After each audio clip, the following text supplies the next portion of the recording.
All right. So now we've talked about system interconnection. We've talked about an ISA. We've talked about a BAA. We've talked about an MOU, and we've talked about a DEA. Now, what I want to do is that I want to show you a copy of these documents. So let's get into it. All right. So this is how a BAA document looks like. This document is actually a BAA and a DUA that have been combined. You can see that it says that this business associate and data use agreement is effective as of the date signed by both parties. And you can see that the party is there. Then you say that covered entity. When you are writing this agreement, you need to let us know who is a covered entity and which organization this covered entity is actually doing the business with. Now, when you come down, now you have to come and state what kind of transaction this is, what kind of information that they are sharing. Because remember, it's a legally binding document. So whenever there's any court issue or if there's any law issue, what they are going to do is that they are going to come back to this document to be able to preview it. Then afterwards, this also specifies the use of the data that is in there. You realize that they have also specified permitted uses and disclosures, because a DUA is supposed to specify on the use, establish who is going to receive and who is going to use it. The BAA is covering PHI or patient's health information that is being processed, but the DUA have to specify on the use and who is being permitted to be able to receive it. Over here, it says that to analyze and aggregate, produce and publish data on clinical patterns of diagnosis, treatments and outcomes of patients who assist with healthcare operations. So you could see the reason why we need to have all these things. As you go down, it talks about the obligations of the BA, that is the business associate, that the business associate has agreed not to use or disclose the PHI other than as permitted or required by this agreement or as required by law. So they have signed an agreement that if they took the data or the information of the patients to be able to, let's say, help them with their heart surgery, they are not going to do contrary to what they are saying. They also have agreed to be able to do what? Protect the CIA triad. That is our good friend. He's back here again.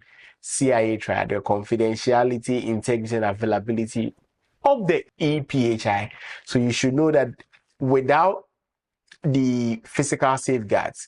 All right, let's read the B. Let's go over it. It says that they agree to use appropriate safeguards and comply with the subpart C of 45 CRF Pass 164 with respect to EPHI to prevent the use or disclosure of PHI by all its subcontractors other than as provided for by this agreement, including administrative, physical, and technical safeguards. And now here they are talking about controls. So they are saying that they have agreed that they are going to use the appropriate controls to protect that from it. I'm sure now you have a better idea of what a BAA looks like. You know what a DUA also looks like and the content of it. So when you are being asked about it, you should be able to explain what a BAA looks like. You should be able to talk about the DUA and what it looks like. Now let's head into the next one. Let me show you how the MOU and the ISA also looks like.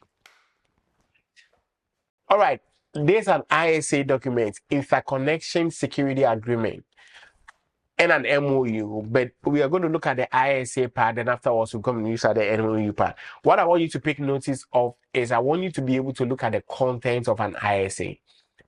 Remember that I told you that an ISA is specified on the security and the technical requirements. That is the job of the ISA. So over here, you see that it's talking about the system identification. You're looking at the purpose and information shared, the information sensitivity, what will be the connection method or authentication method. What are the system vulnerabilities? What are the common and hybrid controls? It's talking about the incident response, the backups, the user community, the rules of behavior, so the audit trail responsibility, the topology of or the architectural diagram of the organization or the data flow diagram of the organization. And that is what the ISA specifies. Here, it's not talking about the terms and conditions of what they are doing. No, it's specifying on the security and technical requirements. That what are the system vulnerabilities? How do you guys handle vulnerabilities? What are the common and hybrid controls? Incident response, how it's being handled, the rules of behavior,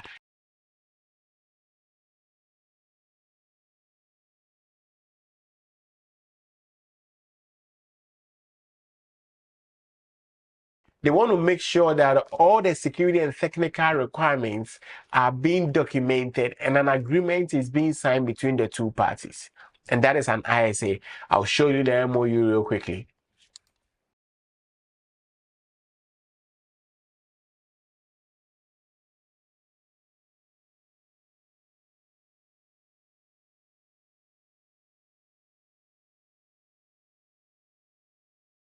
All right, this is an MOU document. An MOU is a Memorandum of Understanding.